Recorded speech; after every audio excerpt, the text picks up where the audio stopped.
दरअसल इन तीनों ही, अगर हिंदी पट्टी की बात करें, हम हिंदी भाषी अगर प्रदेशों की यहां पर बात करें, तो इसमें चुनाव ही दरअसल इस चेहरे पर लड़ा गया था। और जैसे ही वहां पर प्रधानमंत्री नरेंद्र मोदी पहुंचते हैं तो मोदी मोदी के जो नारे हैं वो दरअसल वहां पर लोगों द्वारा लगाए जाते हैं। सुजाता, तो मोदी की गारंटी पर ठप्पा लगाया है तीनों प्रदेशों की जनता ने, और हमारे सहयोगी लगातार हमें जानकारी भी दे रहे हैं। अनामिका हमारे साथ हैं और सत्यविजय भी हमारे साथ हैं। सत्यविजय, आप फिलहाल बताइए कि अब आगे का कार्यक्रम क्या है, क्योंकि अभी मंत्रिमंडल भी तय करना है, उसके लिए भी चर्चा होगी। प्रधानमंत्री मोदी अभी भोपाल में ही मौजूद हैं।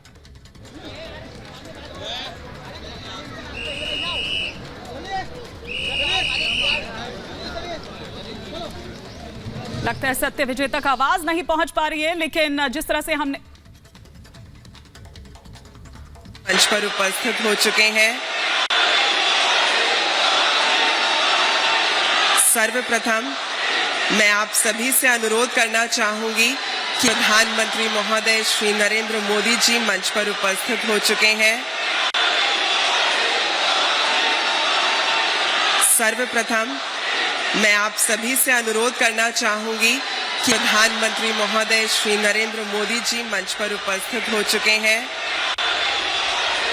तो तस्वीरें इस वक्त हम यहां पर आपको दिखा रहे हैं। सत्यविजय तक तो आवाज नहीं पहुंची, लेकिन एक बार वापस हम अनामिका सिंह काली का रुख करते हैं। अनामिका, अब आगे का किस तरह से देखिए, क्योंकि आज सिर्फ मुख्यमंत्री और दोनों उप मुख्यमंत्रियों ने शपथ ली है, लेकिन किस तरह से वो मंत्रिमंडल रहेगा, क्या वो पूरा खाका होगा, किसके हिस्से में क्या जाएगा, वो किस तरह से देखा जाए? देखिए, अगर बात की जाए मध्य प्रदेश की पूरी विधानसभा सीटों की, तो 230 सीटों के लिहाज से अगर बात की जाए तो जो कोटा है वो 32 से 34 मंत्री का है। लेकिन ये मुख्यमंत्री के ऊपर निर्भर करता है कि वो कितने मंत्री चाहते हैं, कि उनका विवेकाधिकार होता है और उनके हिसाब से ही डिसाइड होता है। ऐसे में यहाँ पर ये देखना होगा कि किन किन चेहरों को यहाँ पे तवज्जो मिलेगी, नए मौके मिलेंगे, क्योंकि ये भी माना जा रहा है दरअसल इस बार की मुख्यमंत्री ही नहीं, डिप्टी सीएम ही नहीं, बल्कि मंत्री में भी इस बार नए नए चेहरे होंगे। तो ये भी यहाँ पे कैलकुलेट करना होगा। जानकारी ये भी मिल रही है अंदर से कि वो क्षेत्र जहां पर कांग्रेस की सीटें ज्यादा आई हैं, मंत्री वहां भी बनाए जाएंगे, ताकि 2024 के लिहाज से वहां पर वो लोगों को कन्वर्ट कर सके, एक तरीके से वहां पे माहौल बना सके बीजेपी के पक्ष में। संदेश देना भी जरूरी है अनामिका। सत्यविजय भी हमारे साथ जुड़े हुए हैं। सत्यविजय, ये देखिए जिस तरह का परिवर्तन हम देख रहे हैं कि नई पीढ़ी को अब कमान दी गई है, परिवर्तन तो होने ही वाला है। आप क्या किसी ऐसा कोई नाम बता सकते हैं जिसे रिटेन किया जा सकता है? ये भी महत्वपूर्ण है।